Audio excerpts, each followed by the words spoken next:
Kita merdeka, tak ada bangsa. Patut bangsa dahulu ada baru merdeka.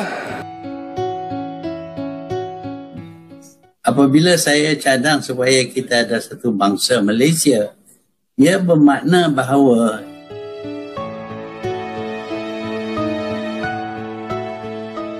Hai guys, jumpa lagi. Kali ini kita akan membahas perbedaan bangsa Indonesia dan Melayu Malaysia. Kita membicarakan hal ini karena Profesor Malaysia sering bicara serumpan-serumpun, padahal banyak sekali perbedaannya. Konsep negara Indonesia dan Malaysia pun berbeda. Kalau kita lihat, prinsip-prinsip penting dalam bernegara pun tak sama, mulai dari dasar negara, konstitusi, dan sistem pendidikan. Nah, di Indonesia, semua elemen yang penting dalam negara itu berhasil memperkukuh bangsa Indonesia. Adapun di Malaysia, prinsip-prinsip negaranya tak mampu melahirkan bangsa Malaysia. Negara ini masih terbelah dalam politik perkauman. Slogan Bhinneka Tunggal Ika merupakan salah satu pengikat bangsa Indonesia.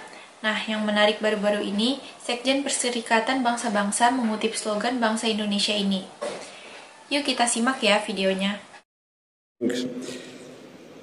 I'm pleased to be back in Indonesia and to participate in the 13th ASEAN UN Summit meeting. We will focus on a wide spectrum of issues from our cooperation with ASEAN to regional concerns and global challenges. I deeply appreciate Indonesia and ASEAN's determined advocacy on the climate crisis, sustainable development, and non-proliferation and disarmament. And I'm immensely grateful to the over 5,000 peacekeepers from Indonesia and other ASEAN member states serving around the globe. Our world is stretched to the breaking point by a cascade of crises, from the worsening climate emergency and escalating wars and conflicts, to growing poverty, widening inequalities, and rising geopolitical tensions. I commend ASEAN and ASEAN member states for their vital role in building bridges of understanding. ASEAN has been an important factor for unity in a divided world. And we need this more than ever in a world that is increasingly multipolar and that requires strong multilateral institutions to go with it, based on equity, solidarity, and universality. Bhinneka Tunggal Ika, unity in diversity. Bhinneka Tunggal Ika, unity in diversity, is not only Indonesia's national motto, it is the key to forging a better future for all. We need cooperation on all fronts.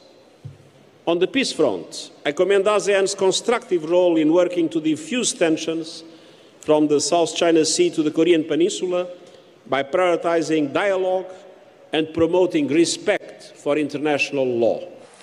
Itulah guys pidato Sekjen PBB yang mengutip slogan bangsa Indonesia. Slogan Bhinneka Tunggal Ika memang memiliki sejarah panjang dan filosofi yang mendalam, karena slogan itu memang diambil dari sejarah Majapahit. Terbukti slogan itu mampu mengikat bangsa Indonesia. Kita bisa bandingkan dengan slogan bersekutu tambah mutu yang dimiliki Malaysia. Slogan ini tampak tidak memberikan semangat dan inspirasi yang kuat untuk menyatukan kaum. Tak adanya persamaan hak di Malaysia juga menyulitkan perpaduan kaum di negara. Selama kaum Melayu diistimewakan, tampaknya akan sulit terjadi perpaduan. Akibatnya tak terbentuk satu bangsa hingga sekarang. Kita merdeka tahun 1957 itu, kita ni masalahnya ialah tak selesaikan isu bangsa. Kita merdeka, tak ada bangsa. Patut bangsa dahulu ada baru merdeka. Merdeka dahulu tak ada bangsa. Jadi tak boleh disatukan. Nak satu macam mana? 55 inilah yang dikaitkan dengan kontrak sosial. Apabila Tunku dalam usaha untuk mendapat kemenangan pilihan raya pertama tersebut, dia buat kerjasama. Kali pertama buat kerjasama. Dan syarat dia apa? Beri kerakyatan. Kalau menang dia akan beri kerakyatan. Dalam lepas menang pilihan raya, 800,000 orang diterima secara jursolih, mudah saja. Untuk terima saja, bilang 1 sampai 10 dapat kerakyatan. Tapi setelah diterima, apa proses yang berlaku? Macam mana kita nak sesuaikan dengan perubahan ni? Kerakyatan baru ni macam mana? Tak apa? 55 sampai 57 Puasa Timur tak ada perbincangan bangsa macam mana, bahasa macam mana, agama, budaya, penyatuan, perpaduan, tak dibincangkan langsung. Bila perkara ini dibincangkan? Kalau sejarah bila dibincangkan? Tahun 69, tahun 70. Kenapa tahun 70 bincang? Berlaku peristiwa bulan Mei. Maka orang kata apa sedang berlaku? Masyarakat ini berpecah dengan teruk sekali. Maka kita kena duduk semeja, pemimpin politik dari pelbagai parti politik duduk semeja bincang. Setelah kerusuhan Mei tahun 1969, para pemimpin Malaysia memang berusaha menciptakan perpaduan, antara lain lewat pemberlakuan rukun negara. Tapi tetap saja upaya membentuk satu bangsa belum tercapai hingga sekarang. Jadi belum ada bangsa Malaysia. Kita terdiri daripada negara berbilang kaum. Tapi berlain daripada negara berbilang kaum yang lain, yang mana negara itu dipenuhi dengan orang daripada negara-negara lain. Mereka bila sudah tinggal di sebuah negara, mereka identiti mereka kepada negara itu saja. Jadi mereka tidak kekalkan kaitan mereka dengan negara asal mereka. Jadi dengan kerana itu kita akan kekal dengan perbezaan kaum kita dan kadang-kadang akan jadi konfrontasi dan sebagainya antara kaum. Apabila saya cadang supaya kita ada satu bangsa Malaysia, ia bermakna bahawa kita punya identiti khusus untuk negara kita ini saja.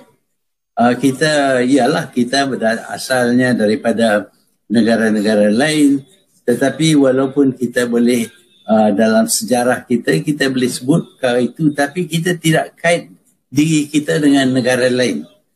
Saya ambil contoh, Amerika juga negara berbilang kaum. Ramai orang berhijrah ke Amerika. Tetapi setelah mereka berada di Amerika dan mereka angkat sumpah menjadi warga negara Amerika, mereka tidak kait diri mereka lagi dengan negara asal mereka. Contoh yang terselah ialah General Eisenhower. Eisenhower ini berasal daripada Jerman, tetapi dia menjadi seorang pegawai tentera tertinggi di Amerika, dan walaupun dia orang Jerman, tetapi dia anggap diri mereka sebagai orang Amerika dan dia sanggup berperang dengan Jerman sehingga dia kalahkan Jerman. Jadi dia punya identiti adalah identiti Amerika. Bahkan kita tak tanya, banyak orang tak tahu asal dia daripada negara mana. Dan kita di Malaysia atas kehendak warga negara juga, mereka ingin kekalkan kaitan mereka dengan negara asal. Termasuklah kekalkan bahasa, budaya dan sekolah dan macam-macam. Kita kekalkan identiti kita dengan negara asal kita. Dengan kerana itu, kita sukar untuk mencantum ke mereka menjadi satu bangsa. Kalau kita nak jadi satu bangsa, maka kita mestilah tolak lupakan kaitan kita.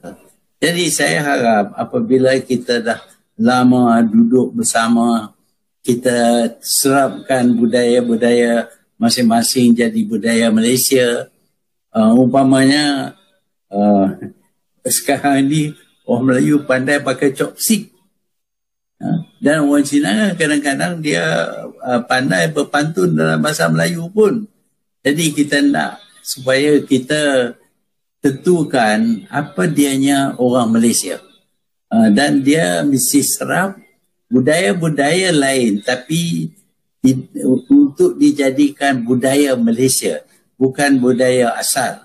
Jadi dengan kerana itu, kalau kita dapat buat demikian, maka barulah kita dapat capai menjadi warga negara Malaysia dan bangsa Malaysia.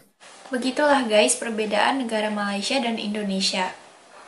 Prinsip kedua negara memang berbeda, proses pembentukan dan kemerdekaan keduanya pun berbeda, dan hasilnya juga berbeda. Terima kasih sudah menonton sajian kami, sampai jumpa lagi.